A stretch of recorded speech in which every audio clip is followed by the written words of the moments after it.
¿Quién me dice dónde estamos ubicados temporalmente?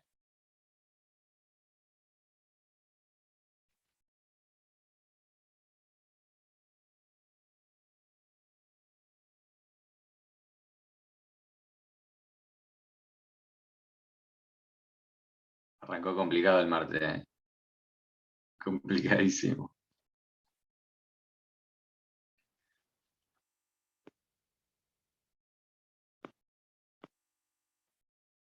¿Cuántas cámaras tenemos? 3 contando la de Fabián, y Fabián no me va a contestar. Así que, hola Fabián, buen día. NASA, querido, Ana, ¿cómo están, chicos?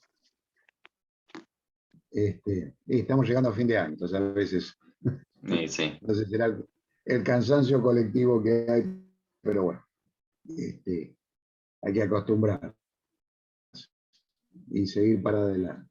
Todo tuyo, NASA, tranquilo. Yo cierro el Bueno, micrófono. no hay problema, Joana, sabemos que estás ahí. Si querés contestar escribiendo en el chat no hay ningún problema. No le voy a poner todo el peso de la cuestión a Karina y a Verónica, que son las únicas dos conectadas, pero si alguna me quiere contestar.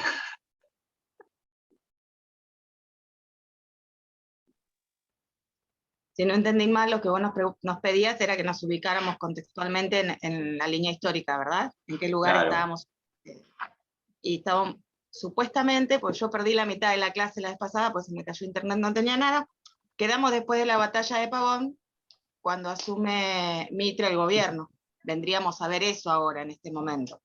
Bien, buenísimo. A ver, Pavón. Pisa. Bien, ¿cómo se decide Pavón? ¿Es una victoria de Mitre después de qué? ¿Qué pasó entre Mitre y Urquiza?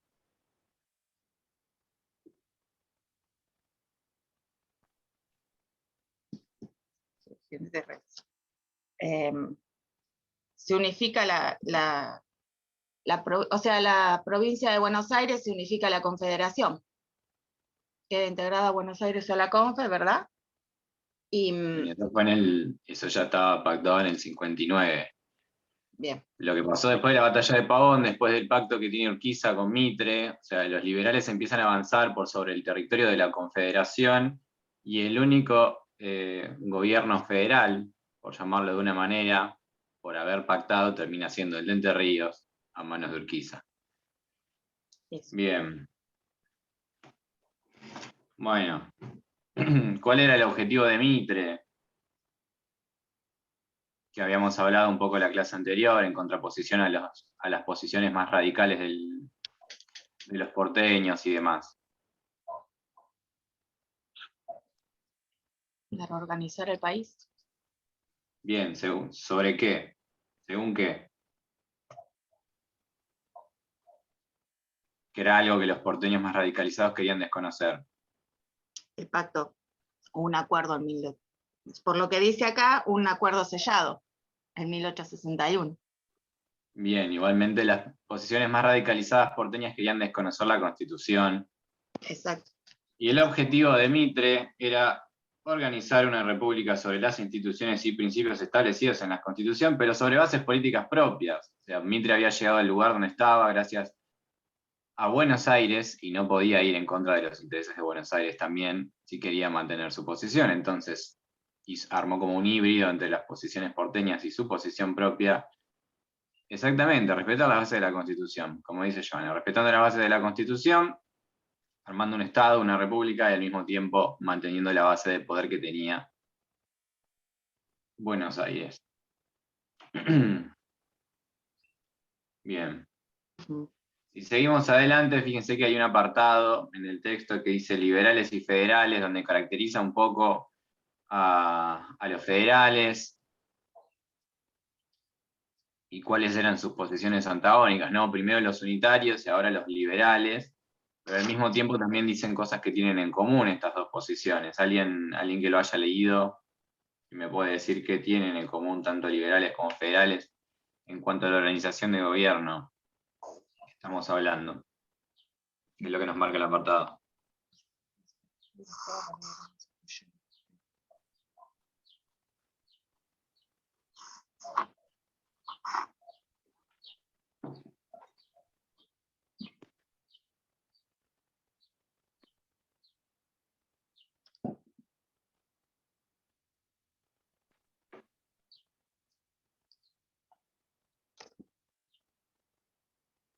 hablaban de la prosperidad del país, fomentando la inmigración,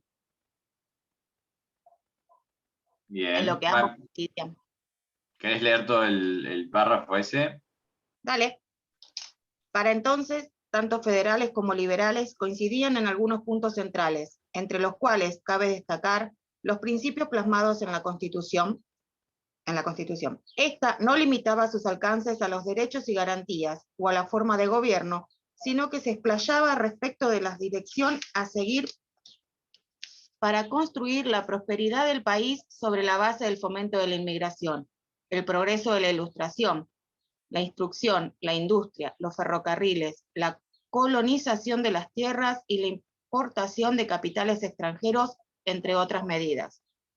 Si bien las disposiciones constitucionales dejaban un amplio terreno liberado a la interpretación, sus bases que abrevaban en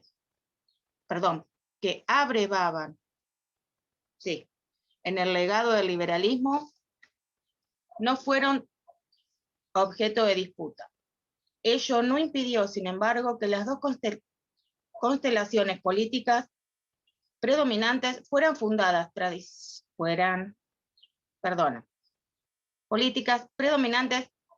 fundaran tradiciones antagónicas que marcarían la vida política argentina. Perfecto, bueno, vayan fijándose, esto que le decimos siempre, de ir marcando los quiebres, fíjense las transformaciones que fueron teniendo las confederaciones según la persona que lideraba, ¿no? Y como, si bien algunas tienen bases parecidas, o sea, no es lo mismo la Confederación de Rosas que la Confederación de Urquiza, y no es lo mismo la organización del Estado que le quiere dar Mitre, igualmente hoy intentando al mismo tiempo tener una organización federal, pero con base en Buenos Aires.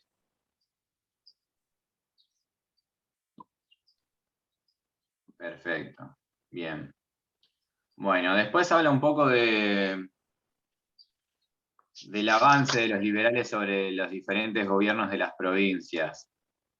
No vamos a hacer una línea de tiempo de cómo fueron yendo, porque creo que nos iríamos bastante, y la verdad que en el texto está bastante claro, lo pueden ver, pero sí es importante saber de qué manera fueron sobre los gobiernos provinciales, federales, las fuerzas liberales, y hay un acontecimiento importante cuando llegan a La Rioja, y hay un personaje ahí que tenemos que destacar. El Chacho Peñalosa, ¿no? Excelente, sí, bien. ¿Cómo era el avance, Verónica? Perfecto, Chacho también respondió Joana. ¿Cómo fue el avance de los liberales sobre las provincias que estaban gobernadas por federales? Dice que comandaba las montoneras, que se llamaban. No, bueno, eso ya hablando del Chacho, pero vamos desde el principio de cómo fue el avance liberal. O sea, primero el ejército liberal llegó a Corrientes. ¿Cómo fueron las tomas de mando en las provincias? Ahora lo leo porque no me acuerdo. O sea, ¿fue pacífica? ¿Fue mediante elecciones? ¿Cómo fue?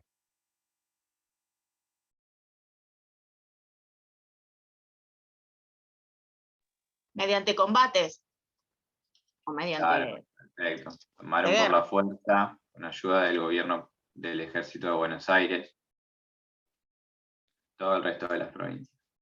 Cuando llegan a La Rioja, se encuentran con que el liberalismo tenía un escasísimo arraigo, como dice el texto, y allí se encontraba el Chacho Peñalosa. ¿Alguien me puede caracterizar un poco a Peñalosa y explicarme qué fue la paz de la banderita?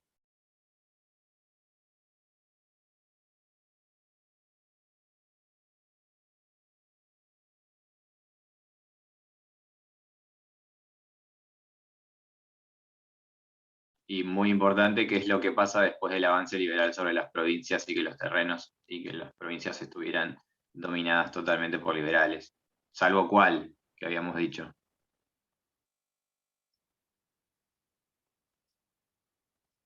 Entre Ríos. Exactamente.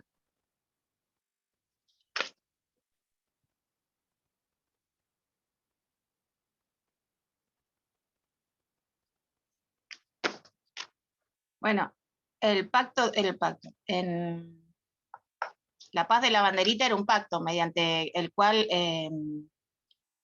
Chacho Peñalosa aceptaba subordinarse a las autoridades nacionales que iban a Bien. pacificar La Rioja. Pero es como había dicho una de las chicas. Bien, ¿y cuál era la idea de mantener a Peñalosa? Tranquilito. Claro, mantenerlo tranquilito. ¿Pero por qué? ¿Qué era Peñalosa para todo el territorio? ¿Por qué era tan Era uno de importante los para mantener la paz? Fíjense que hay un apartado donde hay opiniones de Ignacio Rivas, son cartas. Wenceslao Paunero, Ignacio Rivas, que le escribían a Mitre, donde ahí marcan los argumentos para mantener a Peñalosa en el territorio. Bien.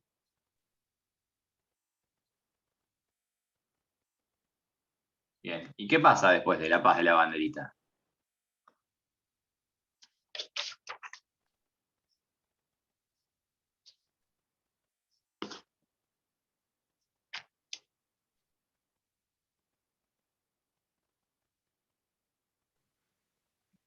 Acá Queda el con país respecto- subordinado a Buenos Aires. Bien, en La cuanto a provincia Mitre, ¿qué pasa con Mitre? ahí va, le otorgan los poderes necesarios para convocar las elecciones. Perfecto, es autorizado a ejercer como gobernador de Buenos Aires y encargado del Poder Ejecutivo. Exacto. ¿Y qué hace?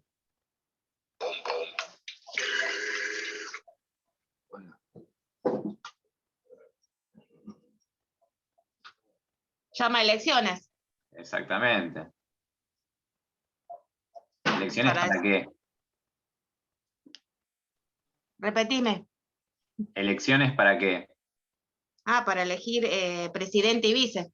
No, ¿Por qué no? diputados para Diputados. formar el Lo que diga. Congreso.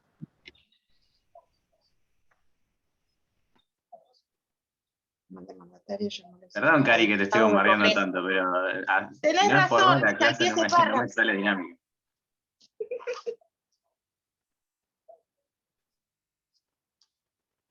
Me salté ese párrafo, perdón.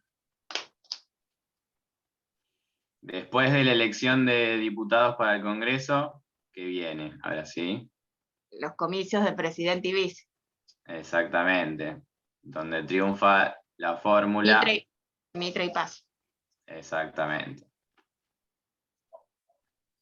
Nos estamos acomodando en la línea de tiempo, ¿estamos bien? ¿Se está entendiendo todo? Yo sí. Bien, perfecto. Verónica, que te veo con cara de...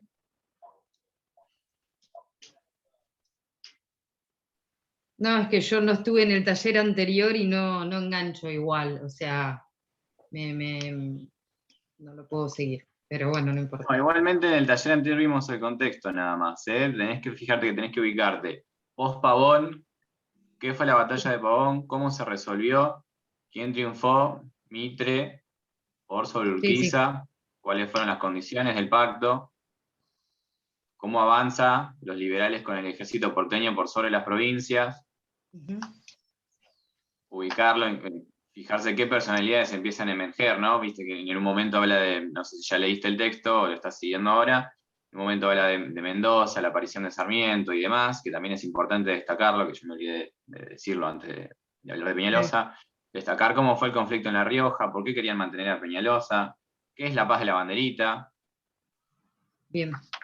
y qué pasa después del avance. O sea, por ahora fuimos viendo eso, no es mucho más de lo que vimos en la clase pasada, que llegamos a ver solamente este contexto que estamos repasando ahora y no vimos más porque ya nos habíamos quedado cortos de tiempo y la verdad que los compañeros y compañeras se habían retirado Sí. la mayoría. Bueno, Bien, gracias. ahí terminamos otro apartado del texto y empezamos el que tiene de título Bases institucionales y materiales para un Estado.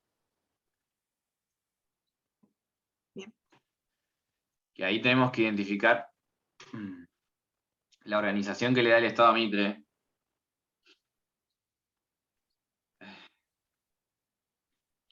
Que dice, de esta manera la unificación nacional no se tradujo en un régimen ni en un orden político centralizado, sino en una articulación de regímenes provinciales. en el primer caso y en posturas diversas en el segundo, respecto del cual debía ser la relación entre el Estado y las autonomías locales. A ver si alguien puede seguir leyendo el párrafo. Estamos en la página 32 del PDF, 146 del libro.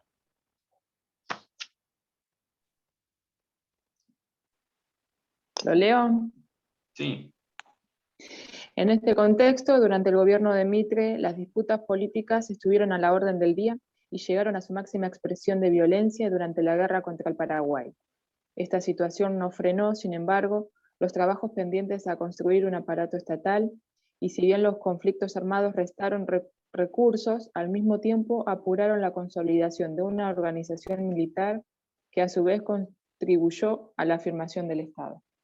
Bueno, fíjense, ahí tenemos la primera pauta de cómo se empezó a armar el Estado. A causa de la guerra del Paraguay, uno de los primeros poderes del Estado en funcionar y en tener una organización en el gobierno de Mitre fue el ejército. Bien, ¿y qué tenemos acá? O sea, ¿qué es lo que estaba intentando hacer Mitre? ¿Era un gobierno centralizado desde Buenos Aires?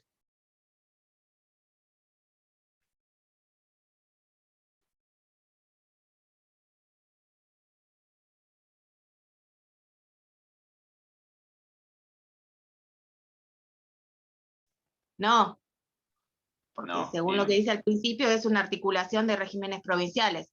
Bien, perfecto. ¿Y qué causó eso para Mitre?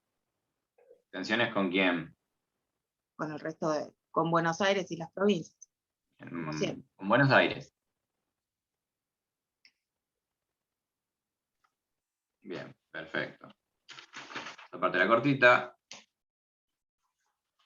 Continuamos con la siguiente parte, que es esfuerzos de construcción estatal, donde acá empieza a hablar de los requerimientos para la instalación de poderes. ¿Sí? Y uno de los conflictos más importantes en cuanto a la cuestión capital. ¿Qué es la cuestión capital?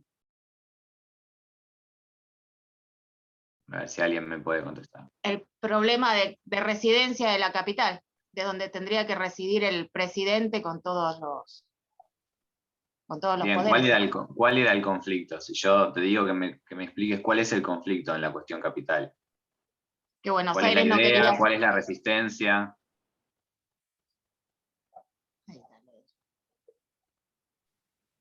Tener la aduana, digamos, generalmente manejar la parte económica desde Buenos Aires.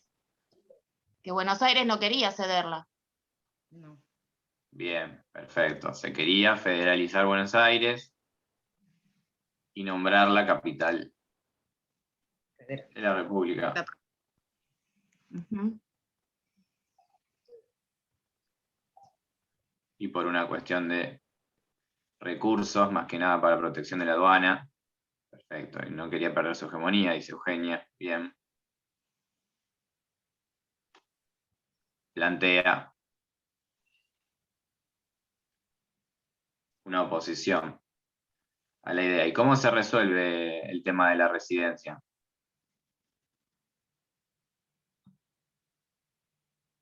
Se plantea Buenos Aires como provisional por 5 años.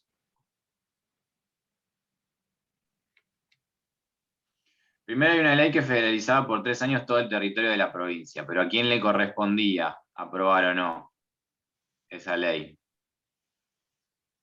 A la legislatura. Perfecto. ¿Y qué dice la legislatura al respecto?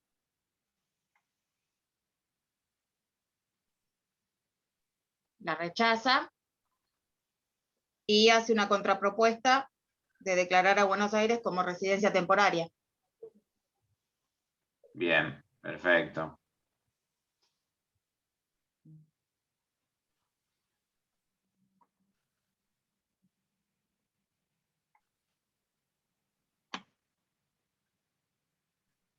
¿Qué marca con esto? ¿Qué empezamos a ver? que está haciendo Buenos Aires? ¿A quién se está oponiendo? A Mitre. ¿Bien? Eso. Estamos viendo cómo Buenos Aires, que había apoyado la campaña de Mitre para llevarlo hasta el poder, empieza a tener conflicto con el mismo Mitre, intentando organizar el territorio en contra de los intereses porteños. Bien. Perfecto. A ver, 1864. ¿Qué tenemos en 1864?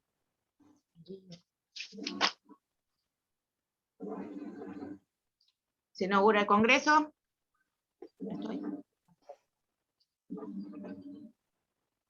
Se inaugura el Se nuevo organiza el edificio Poder del Judicial. Congreso. Sí, se organiza el Poder Judicial, ¿Cómo se organiza el Poder Judicial? Corte Suprema, juzgados federales o de sección. Así estaba integrado, o decían que debía de estar integrado. Bien. ¿A quién se designaba en la Corte Suprema? Esto es importante. Al máximo tribunal. La De Corte Suprema es el juristas máximo reconocidos. tribunal. Bien. ¿Cuál es la característica? ¿Juristas reconocidos con qué? Va, sin qué. Sin carrera judicial, Con porque todavía independencia no. de su filiación partidaria. Fíjense que no estaban nombrando jueces adeptos. Exacto.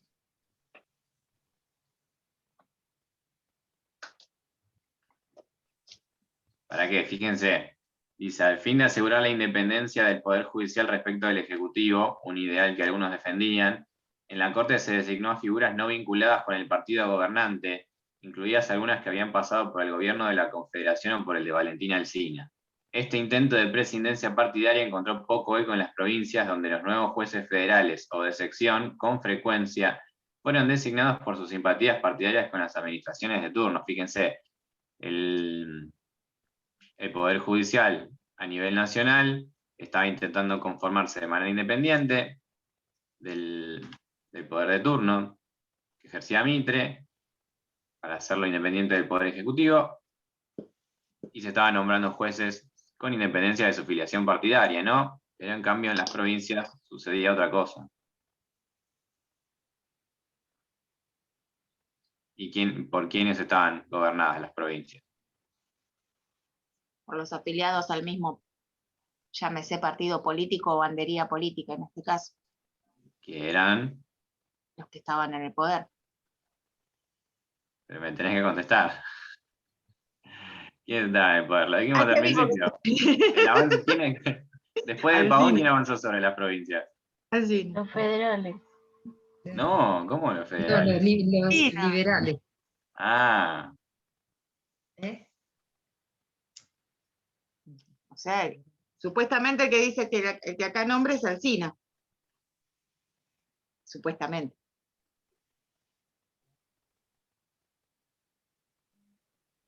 bueno, sigamos. Para ellos además de ¿Quiénes eran? ¿Quién era? ¿Quiénes eran? Bien. Después del... O sea, ya tenemos un poder judicial armado. ¿Qué es lo que nos falta? La codificación. Exactamente. El ¿Qué se Congreso sanciona? sancionó el Código Fíjense, de Comercio. Préstenle especial atención a los antecedentes normativos. O sea, las sanciones de los códigos son importantes y probablemente sean preguntas de examen, porque esto es historia del derecho. El Código de Comercio. Está, El comercio, el civil y el un penal. segundito, Nasa. Acá es algo importante. Estas son presidencias fundacionales. Las tres primeras presidencias fundacionales, como le dijo Nazareno, están entre 1862 y 1868, Bartolomé Mitre, 1868, 1874, Domingo Faustino Sarmiento, 1874 y 1880, Nicolás Avellaneda. Esas tres presidencias fueron presidencias fundacionales. Lo que les está explicando NASA es que también se comenzó a legislar, se comenzó a organizar el ejército, se comenzó a organizar un Estado nacional, en las 3 presidencias. Mitre, recién le dije, Sarmiento, y Nicolás Avellaneda, que recién en 1880 se resolvió lo que es la cuestión capital, hasta llegar ahí. Pero les digo la fecha no para que la digan, sino para que se ordenen en sus cabezas a partir de la batalla de Cepeda, Pavón, que es Pavón y sus consecuencias, cuando queda Mitre, la política liberal mitrista, digamos, por decirlo de alguna manera. Y se empiezan a crear los códigos. El primer código, recién nombró acá una de ustedes, es el código de Acevedo y Vélez Arfield, que es el código de comercio. Y después, el código civil, bueno, ahora lo dijo a NASA que siga. Pero para que ustedes se unan en esa caída de Rosas, sanción de la Constitución, la Confederación, las presidencias fundacionales. Ya comienza a tener objetivo la República Argentina, objetivo en el mundo, digamos, ¿no? A insertarse en los mercados del mundo a nivel económico y por lo tanto con una nueva legislación que va a reemplazar a la legislación colonial. Eso hay que tenerlo en cuenta, porque se fue desmantelando el Estado colonial, no la Revolución de Mayo, hasta 1862, más o menos. No fue de un día para otro. Por ende, tuvimos la Constitución recién en 1853, cuando Estados Unidos ya la tenía en 1787. Pero bueno, eso es otro tema. Pero para que ustedes se ubiquen bien el tiempo, cómo viene esa secuencia, hasta llegar a 1880. Dale, NASA. Perdona. Bien. A ver, voy a hacer una pregunta. A ver, ¿el Código de Comercio se mandó a redactar o qué se tomó como Código de Comercio? Uno que ya había. ¿El de quién? El de Acevedo y Vélez Arfield. ¿Y era el Código de Comercio de dónde?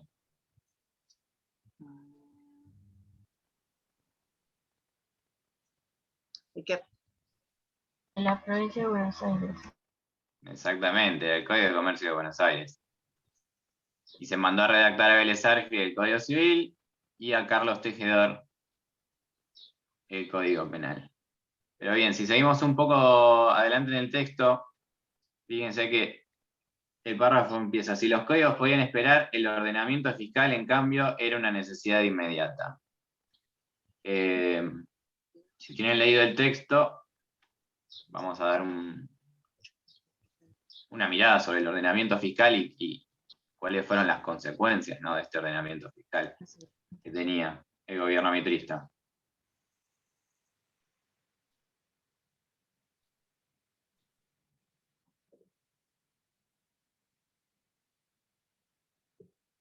No entiendo. Empecemos entrando en una diferencia que le entabla el texto. ¿Qué tiene el gobierno de Mitre que no tenía el de Urquiza en la confederación anterior? Ingresos de la aduana. ¿De la aduana de dónde? Buenos Aires. O sea, la principal. Bien, perfecto. Bueno, Bien. después sigue que se propone recuperar el control del resto de las aduanas Perfecto. para organizar y asegurar una recaudación. Y se propone una nueva legislación sobre tarifas aduaneras. Exactamente. Se crean aduanas nacionales. Se reemplaza las aduanas nacionales por las provinciales.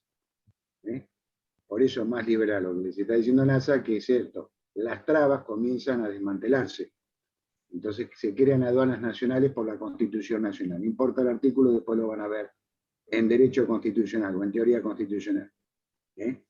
Se crean las aduanas ya nacionales que el Congreso va a fijar las tarifas. Vamos adelante. Perfecto. Bueno, seguimos. Bueno, los porcentajes de las tasas no lo vamos a repasar, están ahí en el texto, no es algo complicado. Pero fíjense que después, cuando habla de las tasas que se cobraban, hay una información muy importante. que es qué doctrina económica está llevando adelante el gobierno de Mitre en cuanto a exportaciones e importaciones. ¿Cómo? Cambio.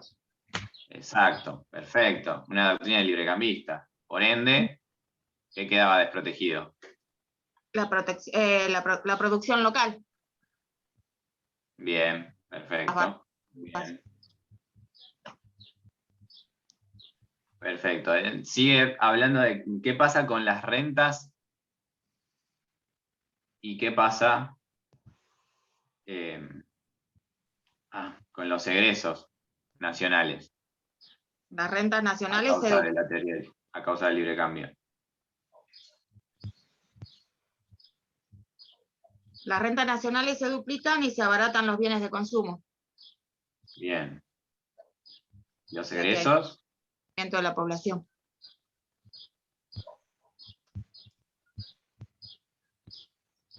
¿Y qué pasa con los egresos? Se Dice que se expanden más. extienden aún más. ¿A causa de qué? De la guerra. Bien, perfecto.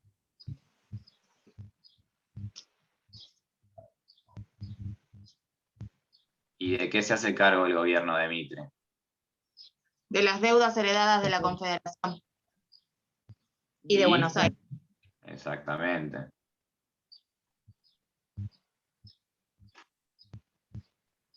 Bien, perfecto. ¿Qué más tenemos en la política fiscal? El subsidio a las provincias. Bien, perfecto. Que después de Cepeda se veía beneficiado a Buenos Aires, ¿por qué?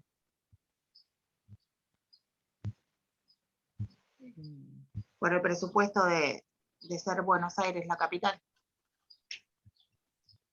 Buenos Aires tenía garantizado el total de su presupuesto por un periodo de 5 años. Bien. Bien, y por último, en materia monetaria. ¿Qué medidas se tomó en materia monetaria para regular la cuestión?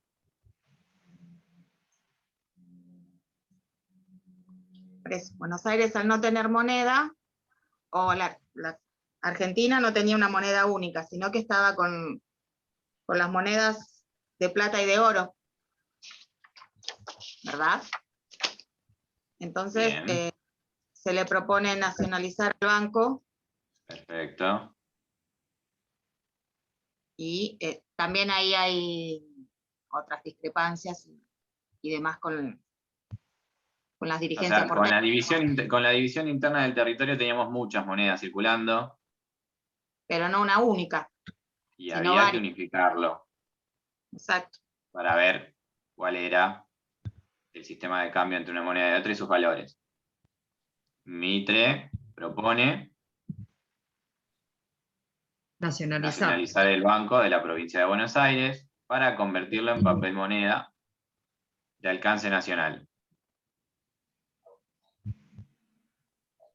¿Y qué tenemos después de eso? ¿Qué pasa? ¿Con qué se encuentra Mitre nuevamente? Con resistencia. Bien, resistencia de Buenos Aires. Exactamente. Al encontrar resistencia de Buenos Aires, deja de lado su propuesta. ¿Y qué medida toma?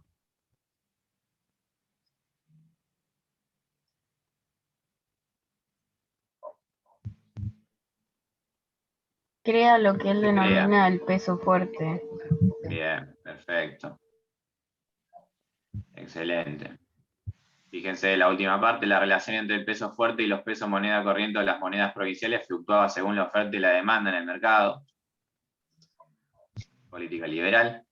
No obstante, los pagos y las cuentas oficiales no se veían afectados por esas fluctuaciones en la medida que estaban expresadas en una moneda de valor estable atada al metálico.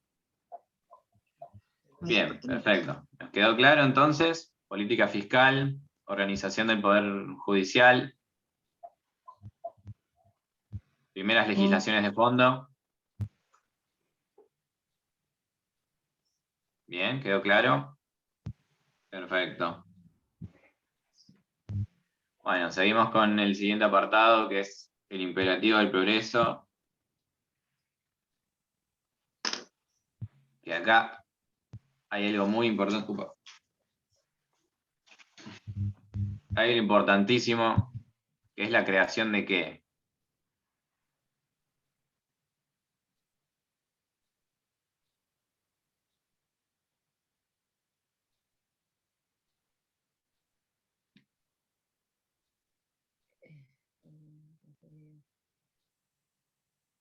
Mire, le voy a leer esta parte a ver si se dan cuenta. Dice, sus funcionarios compartían un diagnóstico y una convicción. El país estaba desarticulado, carecía de la infraestructura necesaria para permitir la expansión económica y la modernización social. El aparato productivo tenía grandes falencias, la población era insuficiente y poco afín a la disciplina del mercado, y el desorden político conspiraba contra la posibilidad del progreso. A esto comienza a desarrollarse nueva legislación de mercado y se empieza a organizar un poder de policía, ¿sí? En esta base del imperativo del progreso. Pero ¿qué es lo más importante de este apartado? Fíjense que recién leí que estaba desarticulado, que no era moderno, que necesitaba expansión económica.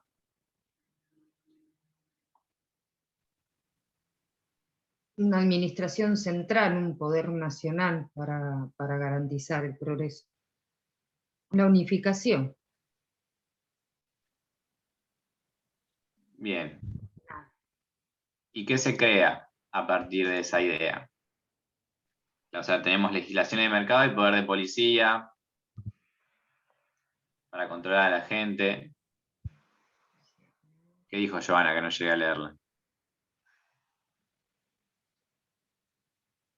No, el progreso como asociado a la expansión del capitalismo vía férreas capitales ingleses está bien. El riel fue la expansión del capitalismo inglés en el mundo. Y la extracción de materia prima, sobre todo en un país que se iba a convertir en agroexportador hacia las grandes potencias de mediados del siglo XIX, encabezado por Inglaterra. Está bien, vía férreas. Había francesas también, por el lado de Entre Ríos. Tanto Francia como... Pero la mayor parte de inversión, lo dice Raúl Escalabrini Ortiz, el que está bien citado ahí, fueron de los ingleses, para extracción de materia prima. Así se fue insertando la Argentina en los mercados internacionales, capitalistas internacionales. De a poco, ¿no? En esa trayectoria hasta 1880, como modelo agroexportador. Adelante, chicos, vamos. Bien, entonces para el traslado de la mercadería, ¿qué se crea? Ferrocarriles. Bien, perfecto. Fíjense que a partir de la página 35 del PDF, que es 149 del libro, empieza. El gobierno de Mitre contrató técnicos y creó mecanismos burocráticos para impulsar y supervisar la mejora de obras y servicios de comunicación cuya ejecución se adjudicó por contrato directo o licitación a empresarios privados que llevaban adelante las tareas. El cambio fundamental en esta materia lo introdujo el ferrocarril en una geografía que no ofrecía serios obstáculos para su trazado en comparación con otras regiones de América Latina. Sin embargo, las primeras experiencias no fueron sencillas, pues se requería una importante inversión inicial para la construcción de los caminos de fierro y la instalación de los equipos, cuyo rendimiento solo se apreciaría una vez que estuvieran en funcionamiento. Bien. ¿Qué hace el gobierno de Mitre para poder captar la inversión privada que necesitaba para extender el ferrocarril?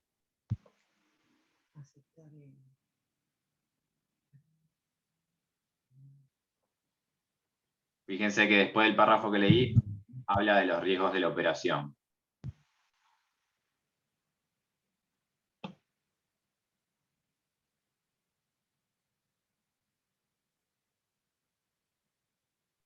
Fíjense que habla de capitales privados, empresarios de tierra, comerciantes, productores y demás, muchos de origen británico, interesados en facilitar y valorizar sus negocios, aunque no en...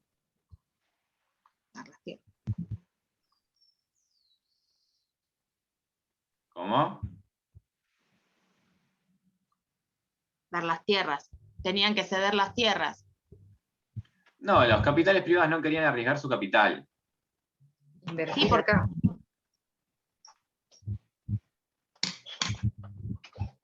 Entonces, ¿qué hace el gobierno de Mitre?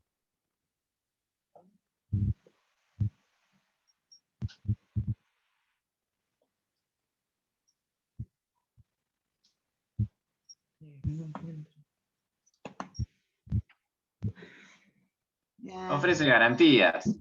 eso. Ofrece garantías para disminuir el riesgo de los capitales privados.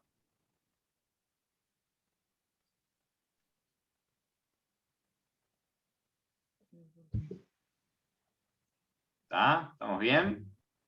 Les prometo que ya falta poco, ¿no? Ya está.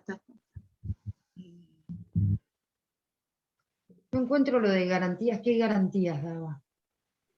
Es página 35 y 36.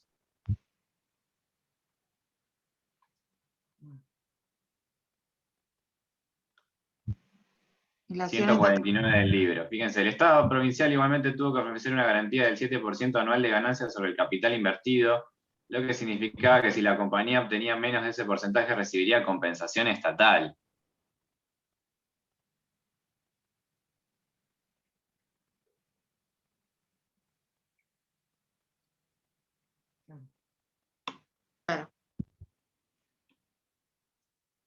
Que después dice que se pagó durante los primeros años, ¿no? Durante los primeros 4 años. Bien, se dieron garantías al riesgo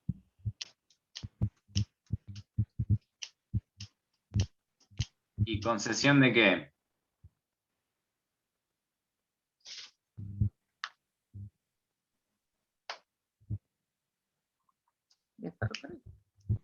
Después tienen que diferenciar, ¿no? Cada línea, ferrocarril oeste, ferrocarril central. Del sur. Fíjense que en la última parte, antes del apartado de las opiniones de Scalabrini Ortiz, dice: diferente fue la situación con el ferrocarril central que uniría Rosario con Córdoba. El proyecto había sido explorado inicialmente durante el gobierno de Urquiza, pero fue la gestión de Mitre la que concretó, luego de varios intentos fallidos, la firma del contrato. Por entonces, la zona afectada no mostraba población ni una producción abundante y no prometía réditos inmediatos. De modo que, para compensar y a la vez estimular una ocupación de la tierra que generara futura demanda, los inversionistas extranjeros exigieron y obtuvieron la concesión en propiedad de una franja de 1 legua de tierra a cada lado de las vías, en casi toda la extensión de la línea, en total 360.000 hectáreas. Asimismo, obtuvieron la garantía estatal del 7%, que en este caso se mantuvo durante años. Y ahí tienen que tener en cuenta las opiniones de Oslac y Scalabrini Ortiz, lean el apartado, sobre las garantías que daba el Estado a los capitales privados.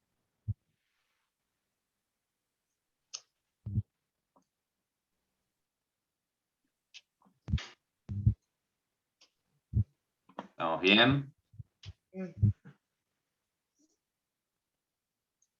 Bien, fíjense cómo se incentivaba a la inversión de capital privado. Al mismo tiempo, ¿qué pasaba con el Estado?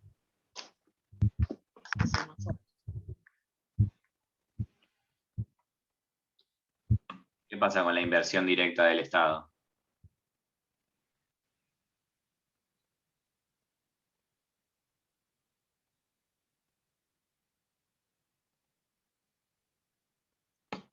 Tenía una expansión del comercio interior y exterior y el control del territorio.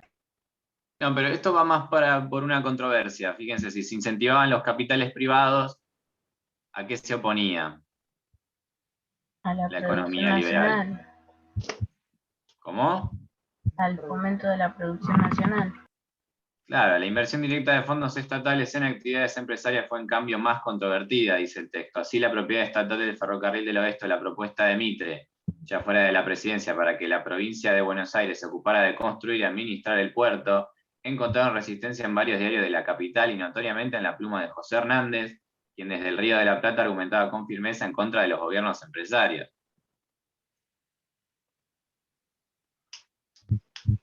Bien, sí, sigue, dice, más allá de estas polémicas que discurrían sobre los límites del Estado en la actividad económica, nadie dudaba de la importancia de su intervención para impulsar las transformaciones indispensables para la modernización del país, aunque ellas con frecuencia implicaran imponer presiones y cambios a una población que no siempre marchaba al compás de esos imperativos de progreso.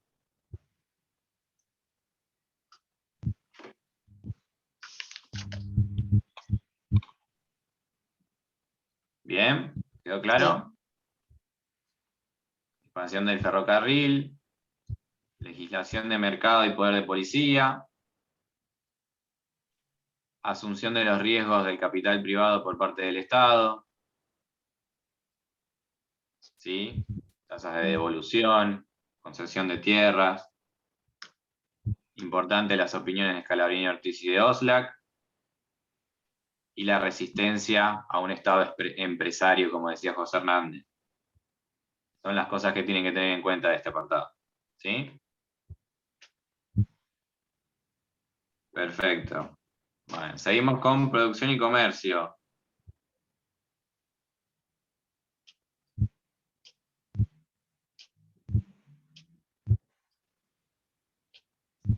¿Qué exportábamos? Carne congelada. Los derivados de la ganadería. Lana. Bien. Entonces, acá podemos decir que hay un favorecimiento del capitalismo agrario. Fíjense, dice, así por medio de políticas de venta y distribución de tierras públicas, de afirmación de la propiedad privada, de mejora de caminos, de control de la fuerza de trabajo potencial y de incentivación de la inmigración, entre otras medidas, el gobierno de la nación y el de las provincias afectadas favorecieron al capitalismo agrario en marcha.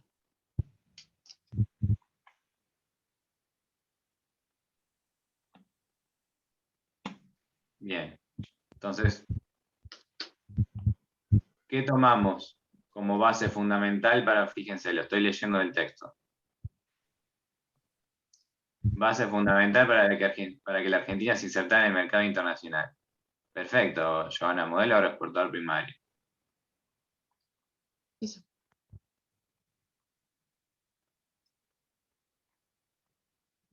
Y ahí tenemos una discusión interna. Fíjense, dice, sin embargo, no había coincidencias en cuanto a las características internas de ese desarrollo. Se discutía sobre las ventajas de la diversificación hacia la agricultura y el tipo ideal de sociedad agraria. Sarmiento promovía la división de la tierra para inducir un modelo semejante al de los farmers estadounidenses, así como sobre los inmigrantes ideales para suplir la crónica escasez de mano de obra y sobre cómo promover el crédito en una economía donde el dinero era caro y los bancos casi inexistentes.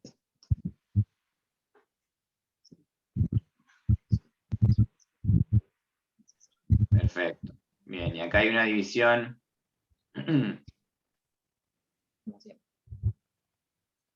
de las tierras del interior y Buenos Aires.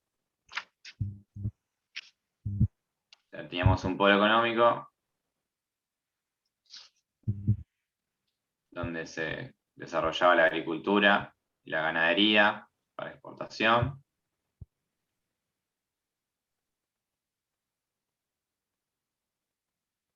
Y Buenos Aires. Sí. Era el centro del comercio y las finanzas. Bien. ¿El resto del país? No. Tenían producciones locales. Bien, leamos el último párrafo de la página 37 del PDF 151 del libro. El ámbito provincial. Dice, mientras esta región se erigía en polo económico, desde ahí. Mientras la región se erigía en polo económico, con la ciudad de Buenos Aires como centro del comercio y las finanzas, el resto del país conformaba un mosaico muy heterogéneo, con producciones locales de diferente grado de dinamismo, vinculadas entre sí y con mercados regionales y de países vecinos, En el litoral, en tanto, Santa Fe lograba insertarse en los circuitos productivos y comerciales impulsados por la expansión de la economía atlántica. Corrientes y Entre Ríos, en cambio, sigo porque es Sí. quedan relativamente marginadas de esa tracción, aunque la guerra contra el Paraguay generaría ciertas reactivaciones productivas en ambas provincias. En cuanto al resto del país, la dinamización de los circuitos comerciales con Chile y Bolivia favoreció a Cuyo, principalmente a Mendoza, que engordó y exportó ganado al otro lado de los Andes, y desarrolló la agricultura del trigo y a Salta centralmente ganadera, mientras que Tucumán beneficiaba por su posición geográfica y su densa población, comerciaba diversos productos y empezaba a especializarse en el azúcar. Las demás provincias debieron sobrellevar el relativo estancamiento y que las reducía las reducía el renovado esquema productivo agroexportador. Bien, perfecto. Bueno. Quedó claro, ¿no? Favorecimiento del capital agrario, modelo agroexportador, incentivo de las producciones locales en agricultura y ganadería, sin protección a la producción local, acuérdense, y libre cambio, como detalles a destacar del apartado, producción y comercio. Bueno, y seguimos con búsqueda del orden, que es la organización del ejército y poder militar, y después de esto nos quedan 2 apartados más, y terminamos. Y siguen con Anita. Búsqueda del orden. Bien, ¿cómo se organizaba el Ejército Nacional?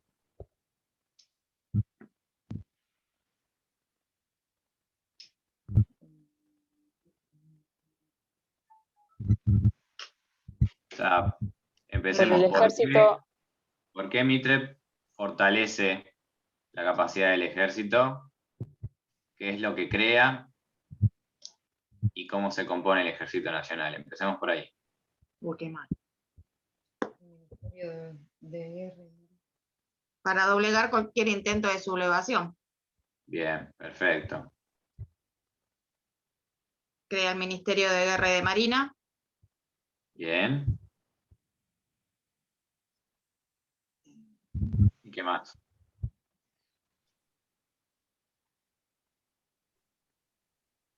Y el ejército no sé si está. Y la Inspección y Comandancia General de Armas. Perfecto.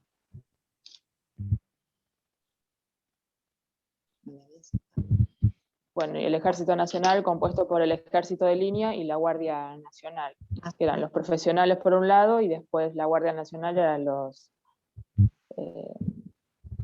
La milicia. Sí, o sea, no eran los profesionales. Bien, perfecto. ¿Qué se crean? O sea, ¿cómo divide el país Mitre? ¿Y bajo qué argumento?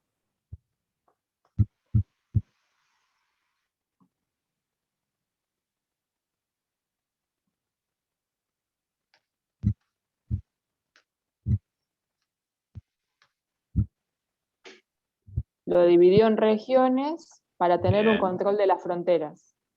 Exacto. ¿Y qué se crean?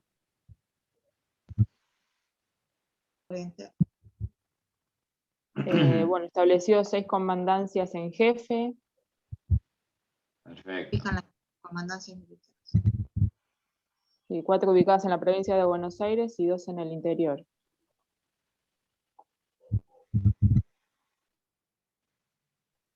Excelente. Bien. ¿Y la organización iba a sufrir cambios a partir de qué? Que ya lo nombramos. Que dijimos que sirvió para fortalecer En la el guerra poder contra el militar en el gobierno de Paraguay. Mitre también. Bien, perfecto. La guerra del Paraguay.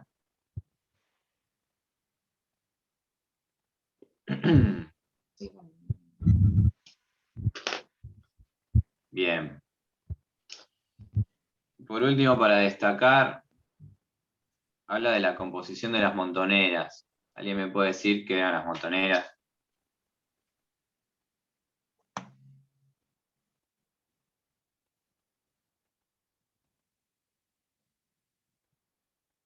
Las guardias nacionales.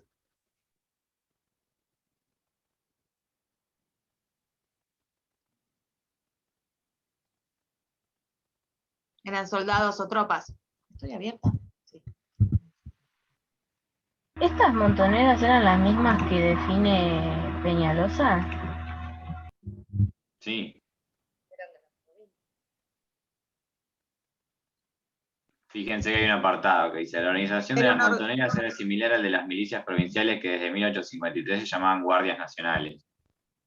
O sea, las montoneras eran eran fuerzas provinciales federales que después fueron declaradas ilegales por Mitre. Ujú. O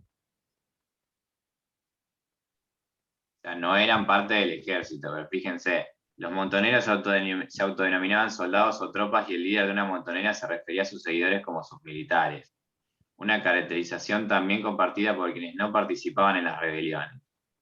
Como en el caso de la Guardia Nacional, la montonera era una organización jerárquica de naturaleza vertical, la distribución de puestos y responsabilidades se basaba en criterios similares a los de las milicias, el rango se determinaba de acuerdo a la posición social o la influencia que un individuo tenía a nivel local, o las habilidades militares o políticas que una persona había demostrado en otros episodios de conflictos partidarios.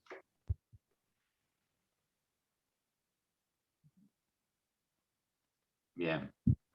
Sí, las montoneras eran tropas irregulares, no tenían adiestramiento militar. Respondían a un caudillismo que ya venía desde la época colonial, desde Rosas, fue la división de las etapas del caudillismo hasta llegar a la conformación del Estado Nacional con ejércitos regulares. Significa ejército regular cuando hay escuelas militares, que fue creada por Sarmiento. En cambio, las montoneras obedecían en su ley de levas a gauchos que peleaban para un caudillo, nada más que eso. Eran tropas irregulares que manejaban ciertos tipos de arma blanca, como la lanza, el cuchillo, bueno, pero que no tenían un adiestramiento específico cuando se creó la primera escuela para conformar el Ejército Nacional. Por eso es lo que les estaba hablando Nazareno. Adelante, chicos, dale. Bien, seguimos con el siguiente subtítulo, que es la política práctica, que aborda los conflictos internos de la organización política nacional. Fíjense, cuando empieza: a pesar de la intrusión de las fuerzas porteñas devenidas nacionales en todo el país y de su peso decisivo en apoyo a los liberales en varias de ellas, la política siguió funcionando en buena medida a partir de la dinámica local. La política práctica tenía su sede principal en las provincias, donde el poder se construía y se reproducía a partir de tradiciones y estilos propios a cada una de ellas. Fíjense que estamos hablando de la construcción de un Estado nacional, pero al mismo tiempo se seguía obedeciendo prácticamente a organizaciones internas de las provincias, donde existían divisiones también entre los propios liberales. Y las organizaciones provinciales obedecían a razones económicas tradicionales o familiares, por lo general. No siempre se hablaba de composiciones del Estado, de élites y demás. Fíjense, dice: la confrontación entre liberales y federales siguió vigente y a su vez cada uno de esos grupos se fraccionó con diferente grado de intensidad. Así, por ejemplo, en Entre Ríos, si bien Urquiza siguió hegemonizando el poder político en acuerdo con el gobierno nacional, hubo sectores federales que se alejaron de su liderazgo y comenzaron a cuestionarlo. Los liberales en Córdoba, Tucumán y Salta pronto se fragmentaron y ya solo su alianza con ex-federales protagonizaron numerosos conflictos. En la propia Buenos Aires, que había sido el bastión liberal donde se derrotó a los federales y se procedió a conquistar el país, el Partido de la Libertad se dividió y los autonomistas, críticos de los nacionalistas en el gobierno, formaron una fuerza poderosa que compitió con éxito en la provincia.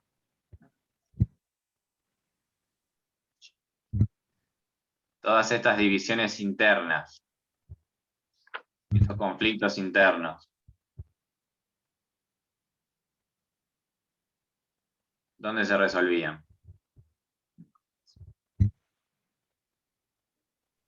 El texto lo marca como escenario decisivo.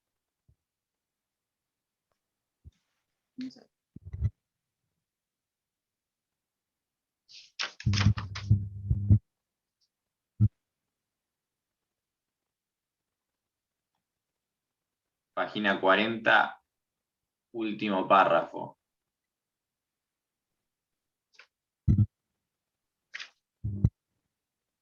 En la legislatura. Bien, perfecto. ¿Quieren leer el párrafo? ¿Alguien se anima?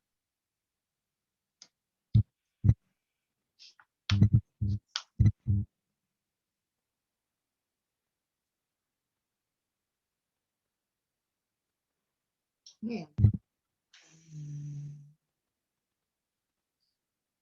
¿Qué página es? Me perdí. 40, Cintia. Un número porque no tengo la compu. 154. Ah. Leo donde dicen algunas provincias. Donde dice la competencia entre grupos fue intensa, de ahí en adelante.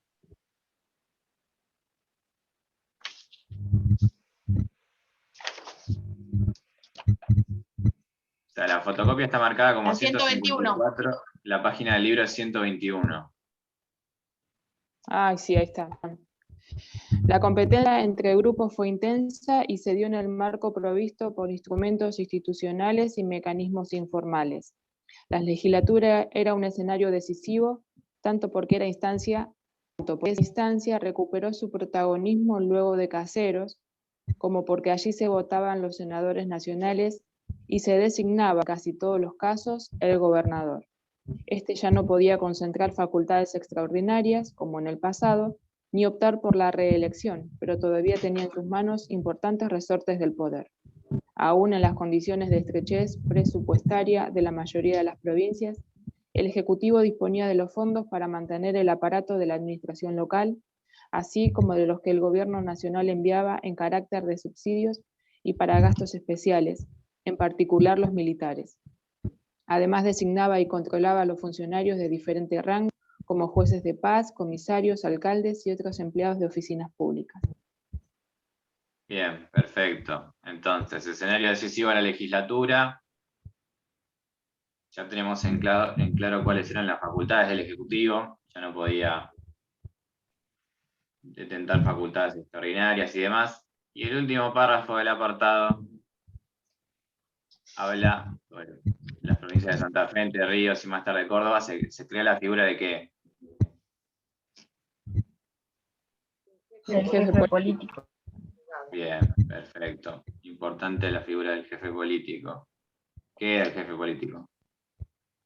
Como delegado del gobernador en los diferentes distritos y funcionaba como nexo entre los grupos políticos de los distritos y los del centro provincial. Perfecto. Bien. Entonces, del apartado de la política práctica, el enfoque en el conflicto interno de las provincias, las razones de las divisiones, ténganlas en claro, qué rol cumplía la legislatura, las facultades del Ejecutivo y la creación del jefe político. ¿Sí? Bien, y llegamos a la última parte de este bello y extenso capítulo, que es trabajos electorales. ¿Cómo se organizan las elecciones en este nuevo Estado Nacional a cargo de Mitre? Bien, ¿existía un sistema formal de candidaturas? No. No, perfecto. ¿Cómo se confeccionaban las listas?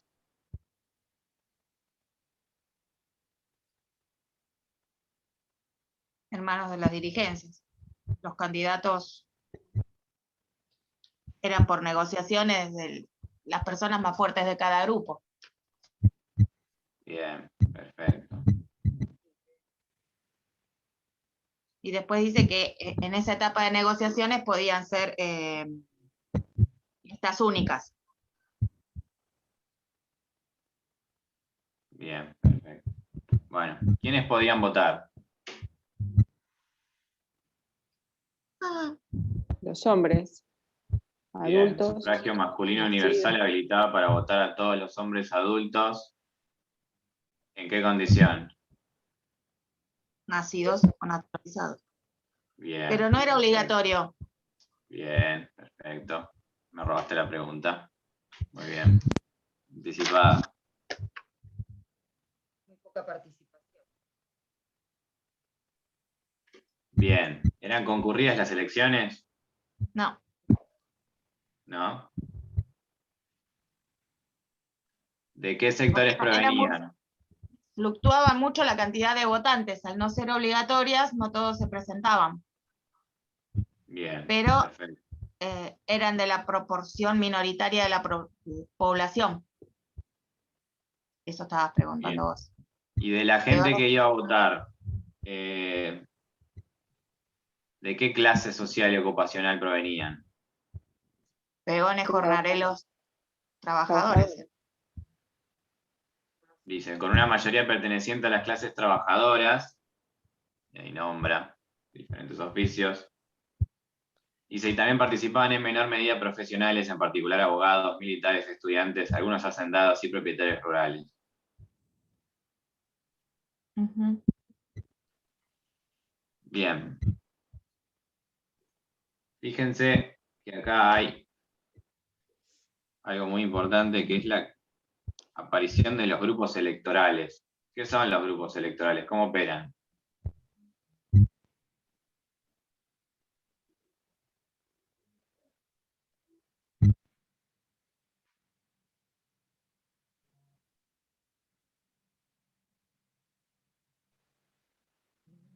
A través del discurso político, donde convocaban a los ciudadanos para votar. ¿Querés leer ese párrafo, Cari? Dale. Estas organizaciones operaban en varios niveles. Por un lado, a través del discurso político, en la prensa, los actos partidarios y las legislaturas.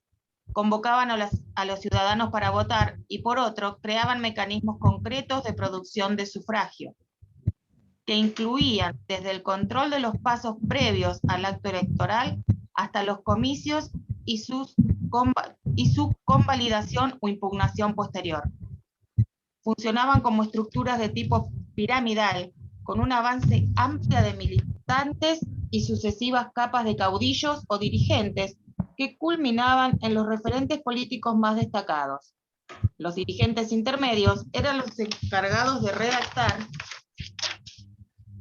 y disciplinar a las bases, articularlas entre sí y mantenerlas siempre listas para la acción. Dirigían los trabajos electorales, los días de comicios, distribuían las recompensas materiales y simbólicas previstas y actuaban de alcance con otras redes semejantes y con las figuras políticas más conspicuas. ¿Puede ser? Sí. Con frecuencia, este papel era ejercido por los jueces de paz, alcaldes, jefes políticos, comandantes militares, comisarios y administradores de oficinas públicas como el correo o de la aduana, entre otros vinculados a la administración estatal. Había también dirigentes intermedios que operaban por fuera de la estructura del Estado, capataces de cuadrillas de ferrocarril, del empedrado o del puerto, encargados de establecimientos rurales, comerciantes de diversos rangos y hasta sacerdotes solían cumplir ese papel. Por encima de ellos y a la cabeza de la organización en nivel local se ubicaban los políticos jóvenes o los veteranos de segunda línea. Así, constituidas, estas fuerzas electorales operaban como verdaderas huestes e intervenían en los comicios no solo emitiendo su voto, sino desplegando su presencia física, grupal y su potencial de violencia. Bien, perfecto. Entonces, ya destacamos la no existencia de un sistema formal de candidaturas, como ahí tienen que tener en cuenta cómo surgían los nombres que se candidateaban, cuál era el porcentaje de votación, quiénes podían votar y de qué estratos sociales provenían, qué son los grupos electorales, cómo operan. Y por último yo destaqué, que es la última parte del apartado, que es cómo se utilizaba el fraude. Lo voy a leer yo rápido, así lo terminamos, y pasamos a prensa y política. Ya le podemos dar lugar a Anita, antes de que se desmayen todos y todas. Dice, en suma, los procedimientos desplegados en tiempos electorales combinaron diferentes mecanismos de organización y acción que no estaban reñidos con la ley, con intervenciones de más dudosa legalidad o de violación lisa y llana de las reglas, el fraude. En conjunto se trataba de un sistema utilizado por todos y denunciado casi exclusivamente por los perdedores de turno que buscaban impugnar los resultados de una elección adversa. Así, a pesar de las críticas, las elecciones ocuparon un lugar clave en la dinámica política del periodo. Bien, y por último, en el apartado prensa y política, tenemos la aparición de los diarios, panfletos y demás, y de cómo intervinieron en la política de turno. ¿Alguien me puede explicar más o menos cuál era el mecanismo de los diarios para intervenir en la política? ¿Qué era lo que contenían los diarios?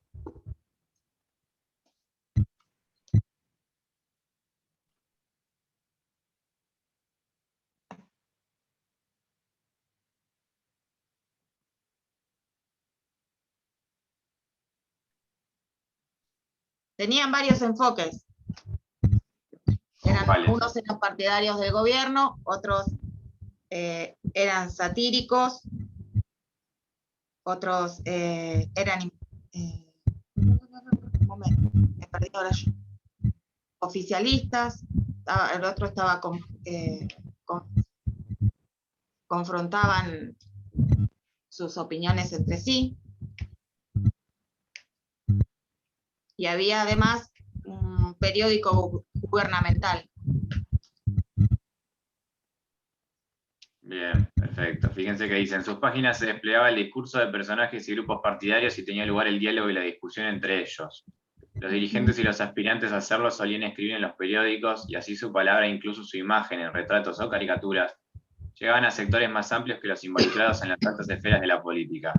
Cada diario generaba su comunidad de lectores, reforzaba entre ellos una identidad política previa, contribuía a crearla, e intervenía directamente en la disputa política, pues promovía candidatos, organizaba movilizaciones, inventaba intrigas, y contribuía así a poner la política en la escena pública.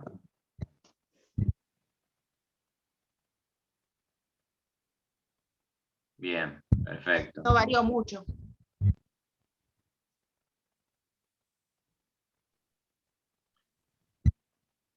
Bien. Después dice que es un instrumento insolayable, en el párrafo que sigue. Bien. Y luego de la prensa periódica, que es lo que destaca la primera parte del texto, ¿cómo fue mutando?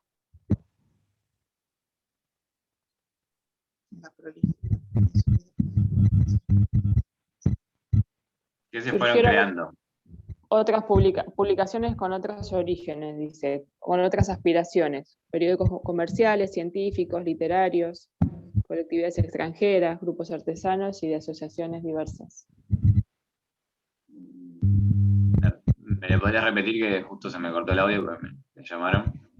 Que surgieron publicaciones con otros orígenes, otras aspiraciones, por ejemplo, periódicos comerciales, científicos, literarios, de colectividades extranjeras, grupos de artesanos y asociaciones diversas. Bien, y por último, para destacar que se crea en paralelo.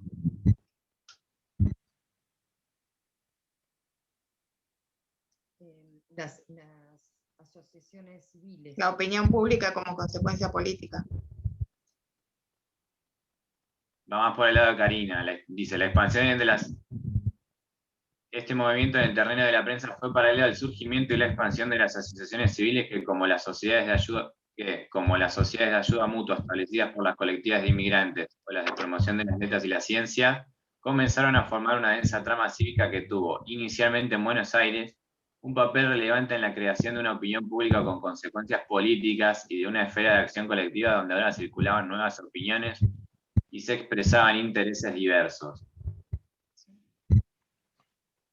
Bien, bueno, último apartado, prensa y política, cómo operaba la prensa, aparición de otras publicaciones, la aparición de sociedades civiles, ¿sí? Y por último, otros mecanismos de difusión, que lo nombra el último. El rumor, panfletos, Bien, discusión perfecto. pública en los cafés, Claro. ámbitos de sociabilidad. De Bueno, acuerdo, hasta acá hemos llegado con este capítulo, extenso, interesante.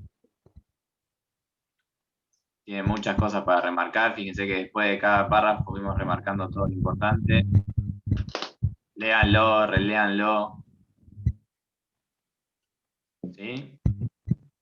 Algo que no haya quedado claro, algo que quieran repasar.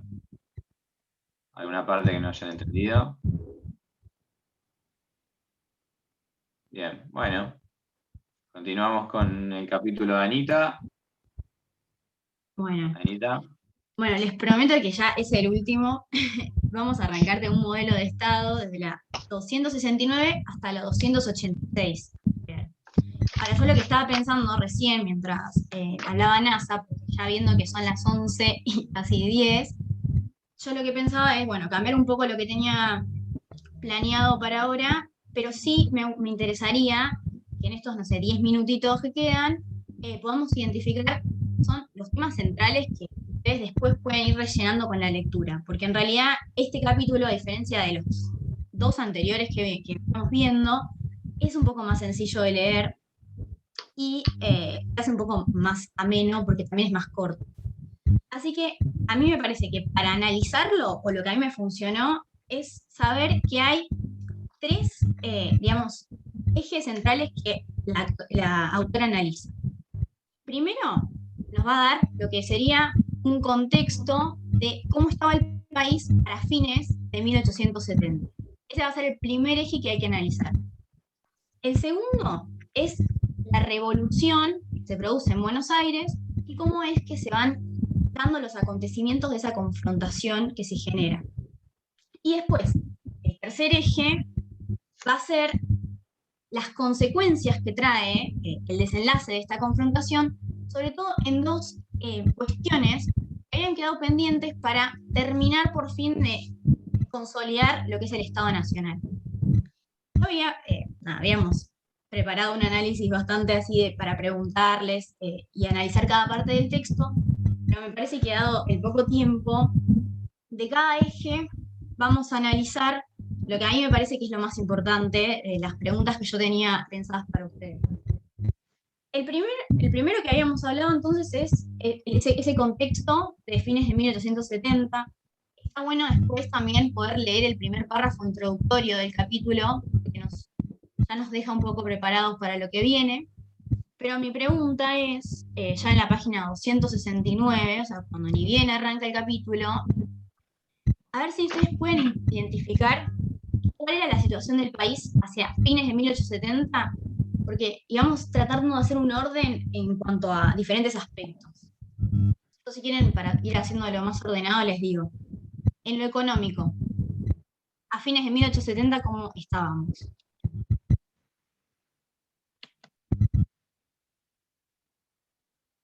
Búsquenlo tranquilas, porque es la primera parte del texto.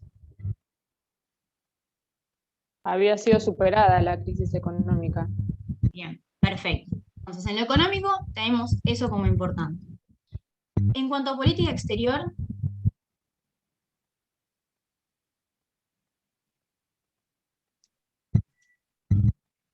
Los conflictos se habían resuelto. bien, perfecto, Cari. Perfecto.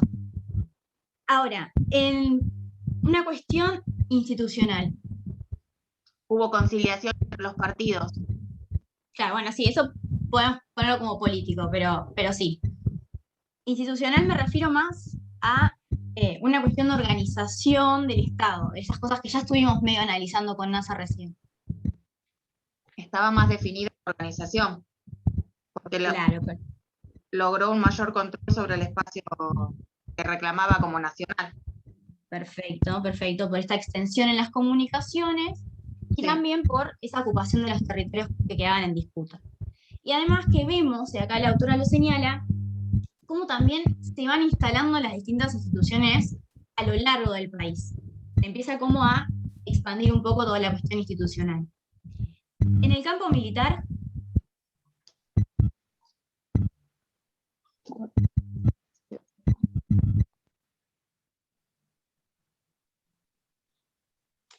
¿qué nos dice ahí? Es una oración chiquita. El ejército estaba haciendo campañas contra las naciones indígenas.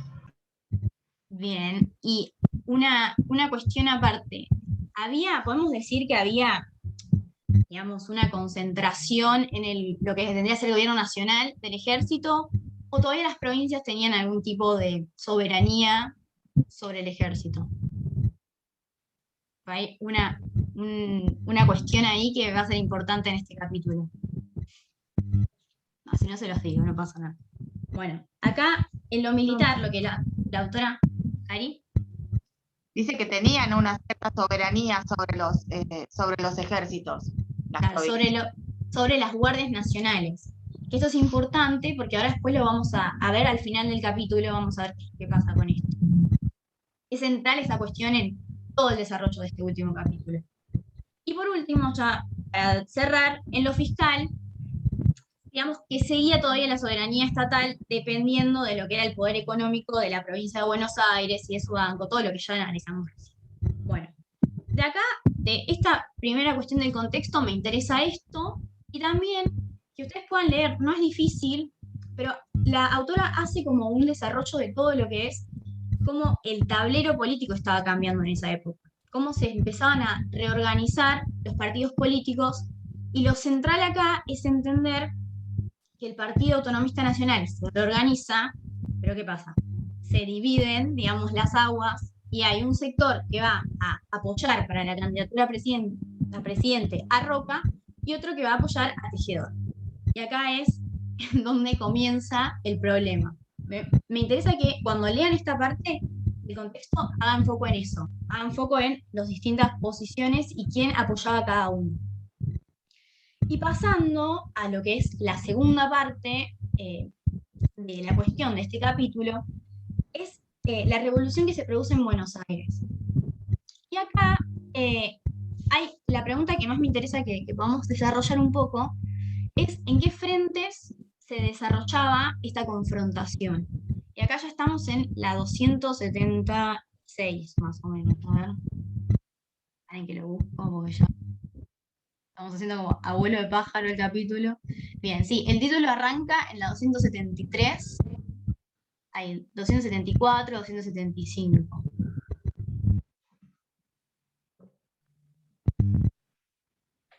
Hay 3 frentes de la confrontación.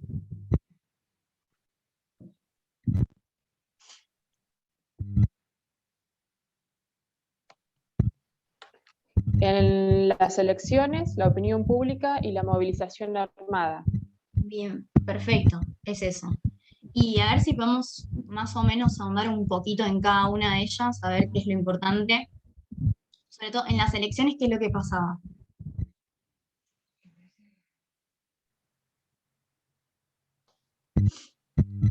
Llevan más gente, el público es más amplio que lo que reclutaban antes para votar. Bien, perfecto. Se empiezan a preocupar justamente por eso, para reclutar a votantes. Era justo lo que vos explicabas, Cari, cuando estaba hablando NASA, que era el problema que pasaba hasta ese entonces. ¿Y en la opinión pública?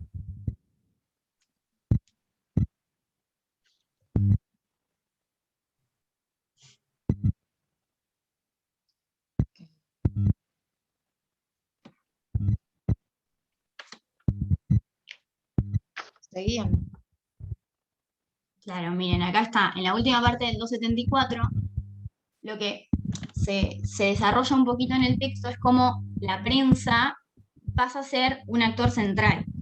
Y acá me interesa, como para destacar, que hay una frase que la autora cita de Roca Juárez Selman, que dice que usted sabe bien que este pueblo se gobierna y se tiraniza con los diarios. Entonces vemos cómo también empieza a haber esta concepción de que a través de la prensa se podía llegar a, digamos, lograr moldear la opinión pública a favor de uno o de otro bando. Y por último, la movilización armada. Y acá sí está vinculado con eso que dijimos antes de las guardias nacionales. A ver si alguien encuentra en el texto cómo es que se fue desarrollando la cuestión, qué es lo que pasó, o sea, qué hace Tejedor, qué es lo que intenta hacer Tejedor para resistir. Convoca a la Guardia Nacional. Bien, ¿y qué es lo que pasa? ¿Puede hacerlo? Al final puede convocar a la Guardia Nacional. Ay, sí, perdón. Ay, perdón, sí, lo estamos haciendo muy rápido porque no quiero tenerlas acá hasta mañana.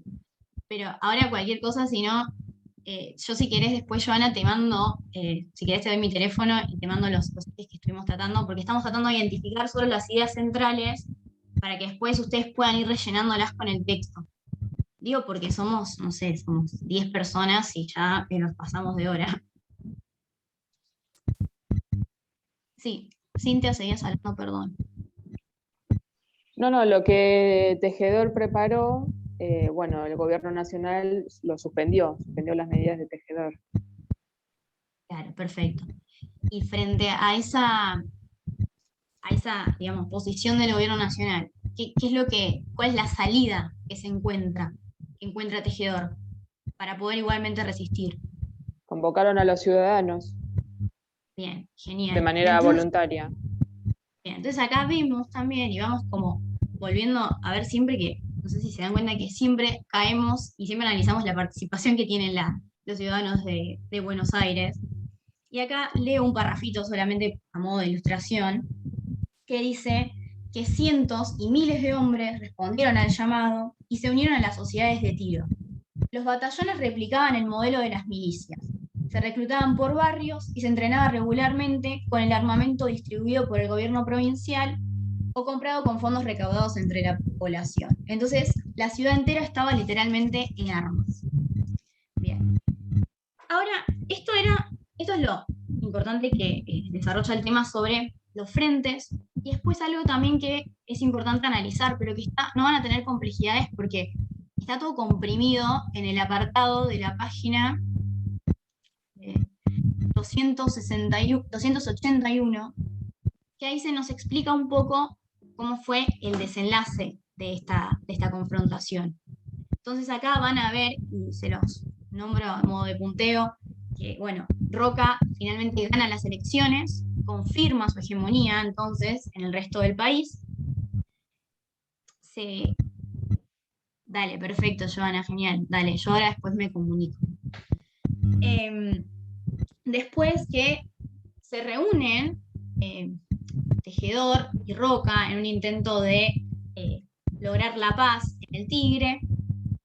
Luego pasa que Avellaneda se muda a Belgrano, pero la realidad es que no todos lo siguieron. Entonces acá hay como que digamos, el poder se divide como en dos, y en un sentido tenemos, por ejemplo, el vicepresidente se queda en la ciudad, la Corte Suprema también se queda en la ciudad, y el Congreso se parte en dos. Así que ahí tenemos como una situación medio de caos institucional frente a este conflicto, que finalmente se produce un enfrentamiento en lo que son, digamos, las milicias que se habían formado en Buenos Aires, estas que analizamos, y lo que son las tropas nacionales, y quién gana al final en esta confrontación.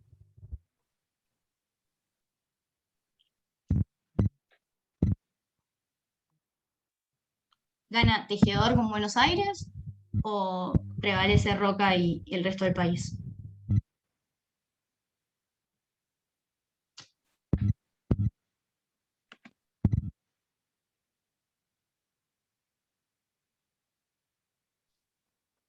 El resto del país.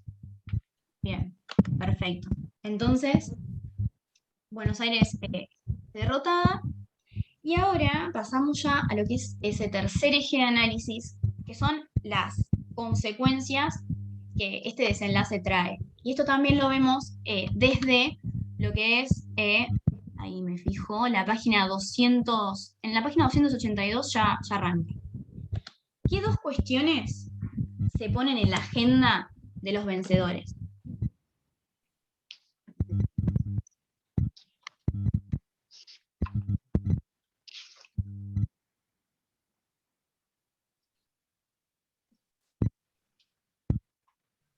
Bien, perfecto, Joana. La cuestión capital es una.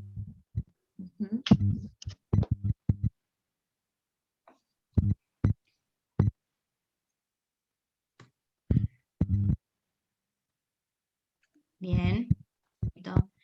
Y ahora vamos a analizar un poquito eso. ¿Y cuál es la que queda? La cuestión militar puede ser. Bien, la cuestión de las guardias nacionales. Entonces, respecto de lo que es la Guardia Nacional, vamos a analizar eso primero. Lo que se busca es concentrar todo el poder militar en base del gobierno central, ¿sí? Sacarle esa autonomía que todavía tenían las provincias sobre la Guardia Nacional. Y acá les leo un pedacito del texto que dice que frente a esta cuestión había claramente distintas opiniones, pero el gobierno nacional se impuso y el Congreso finalmente votó la ley 1072 el 18 de octubre de 1880 que dispuso que queda prohibido a las autoridades de provincia la formación de cuerpos militares bajo cualquier denominación que sean. Entonces, acá esta solución del tema de las guardias nacionales y la concentración del poder militar en el gobierno nacional ya también viene, vamos a ir tachando cosas de la lista en lo que es ese camino a la conformación del Estado Nacional, ¿no? Todas las cosas que fuimos analizando de paso a paso, cómo se conforma la Corte, cómo se produce la codificación. Bueno, acá este es otro ítem que ustedes tienen que tener en cuenta en este paso de la conformación del Estado Nacional, junto con la segunda cuestión, que es la definición de la cuestión capital, que ahí Joana estaba contestando en el chat, y acá finalmente sí se decide por Buenos Aires. Y es importante, no lo vamos a leer porque es bastante larguito, pero en el capítulo hay un apartado en el cual nos hace como un resumen de todo lo que veníamos viendo de la cuestión capital, y que está bueno como para cerrar ideas, porque veníamos analizándolo con NASA, con los chicos en los talleres anteriores, así que está bueno que lo lean como para cerrar un poco. El problema que tenía la definición de la capital y por qué era tan importante lograrla, era que las autoridades de la nación residían en Buenos Aires, pero en calidad de huéspedes. Entonces esto generaba como conflictos desde el lado institucional y desde el lado político. Y por último, ya para cerrar, también me parece interesante que vamos a ver las opiniones diversas que había en torno a la cuestión capital, que el texto las comprende bien cuando habla de ese debate que se da, digamos, las opiniones que tiene Alem por un lado, que era, digamos, estaba opuesto a que la capital sea en Buenos Aires, y por otro lado tenemos a Hernández. Me parece bien, a ver, esta es la última pregunta que quiero hacerles, y con esto ya cerramos, ¿cuál era la postura que defendía cada uno de ellos? Esto ya es lo último del texto que nos toca analizar. La página es 284 y 285. Y 54 del PDF.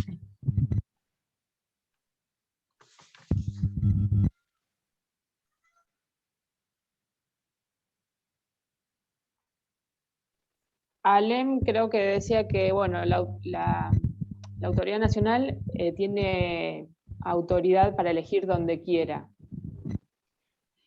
Y Hernández dice, bueno, que la capital debe ser Buenos Aires. Bien. Y Alem, ¿no?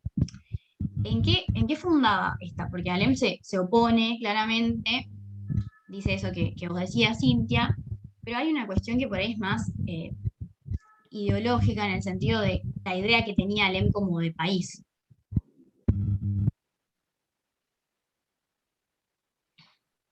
Dice que la autoridad nacional tiene atribuciones y todos los elementos necesarios para conservarse en cualquier emergencia, para guardar el orden y abatir todo movimiento irregular. Bien, entonces Alem básicamente lo que él decía era de que ya nuestra constitución era bastante centralista y que en su forma de pensar Buenos Aires se imponga como capital, iba a todavía, digamos, conferirle más facultades todavía al poder, digamos, central. Entonces iba a ser más, si lo dice, como una extensión de sus atribuciones, que para Alem ya tenían las atribuciones suficientes. Y por otro lado, para cerrar, Hernández hablaba de dos órdenes de ideas en cuanto a el fundamento de por qué Buenos Aires tenía que ser capital. Uno que era en el orden de las ideas y otro en el orden de los hechos. En el orden de las ideas es esto que estábamos hablando de que era el último eslabón que nos quedaba para decir, bueno, tenemos un Estado nacional constituido. Y en el segundo lado, que los hechos que nos decían es que desde el punto de vista histórico y por todo lo que ya ustedes fueron viendo, Buenos Aires tenía que ser la capital, no había otra posibilidad. Y además, y acá es lo que dice el texto, siempre pensando en cuál iba a ser también la mirada de Europa sobre esa decisión que se iba a tomar. Y acá textualmente dice, ¿cómo responderían los gobiernos europeos cuando les llegue la noticia de que finalmente se ha decidido la cuestión y que se ha decidido por Buenos Aires? Entonces ahí más o menos tenemos como un eje de lo que es esta lectura, que ya les digo que no va a causar muchos problemas, pero bueno, cualquier cosa igualmente me pueden preguntar, porque ya nos pasamos como 10 minutos y sé que están todas recansadas. Pero bueno, nada, gracias por participar y por hacer el aguante. No sé si alguna tiene alguna duda, o ahí ya cerramos. O si el profe quiere decir algún comentario. Te iba a decir que sigas, hay que estudiar 18 horas por día. Así que podés seguir hasta por mí 3, 4 de la tarde con NASA, me gusta la historia. Así que si están cansados, hay que respetar el horario académico, ¿no? Pero lo que estaba explicando más que nada era la cuestión capital. Ese enfrentamiento entre Buenos Aires y la federalización de Capital Federal, hoy Ciudad de Buenos Aires, y que en realidad se repite la historia. Después de los tratados de los años 20, Buenos Aires y Capital Federal queda como el centro del país. Hoy en día pasa exactamente lo mismo, en definitiva, ¿no? Por ahí resulta un poquito engorroso estudiar esa lucha entre Carlos Tejedor, Mitre, pero bueno, en definitiva Roca, después de 1879, con la campaña mal llamada Desierto, termina por definir ese centralismo porteño, ese centralismo económico en Capital Federal. Se resuelve con Roca, entre Avellaneda y Roca, eso es lo que estoy hablando, ¿no? Nicolás Avellaneda, que fue la última presidencia fundacional, y Julio Argentino Roca, que se define después de la conquista de la campaña hoy mal llamada desierto, porque no es un desierto, pero bueno, para sintetizar lo que le dijo acá comienza otra etapa, digamos, conservadora, y algo que siempre tienen que tener para responder, si hay alguna pregunta sobre este tema, el modelo argentino se convierte en modelo agroexportador, directamente. Ya desde la época de los saladeros de Rosas hasta la conquista del desierto, Roca, la Argentina se inserta en 1880 en el mercado capitalista mundial como modelo agroexportador. Después no sé si quieren seguir, seguimos. Yo no tengo problema. Los acompaño. Estudiar es lo mismo, porque después de este taller van a tener que estudiar. No es que van a saber todo, tienen que repasar. Pero bueno, no ahí sé. Igual, ahí terminamos, o sea, medio ahí abuelo de pájaro, no sé, pero ya termina ahí. No, termina ahí porque en la 200, nosotros tenemos como indicado que este capítulo se lee hasta la 286. Eso es lo que nos habían dicho. Entonces, lo de Roca después sigue, pero en otra lectura y más adelante. No, por Así supuesto. que, Por supuesto. bien, si Así quieren, bueno, terminamos acá, ya bastante nos pasamos, pero bueno, gracias en serio por unirse, por participar como siempre, y bueno, cualquier cosa se comunican conmigo. Acá voy a dejar igualmente, voy a dejar mi celular por si a alguien le quedó una duda de este tema, que lo hicimos medio así rapidito, cosa de que yo les puedo dar una mano. Ahí lo dejo. Ay, no, para que lo mandé Perdón, no lo mandé a general, se lo mandé a... Ahí ya los mando. Quieren lo copian y bueno, ya cerramos la reunión. ¿Les parece bien? ¿Quedamos acá? Bueno, gracias y nos vemos el próximo martes. Un saludo grande. Adiós. Chao, hasta luego.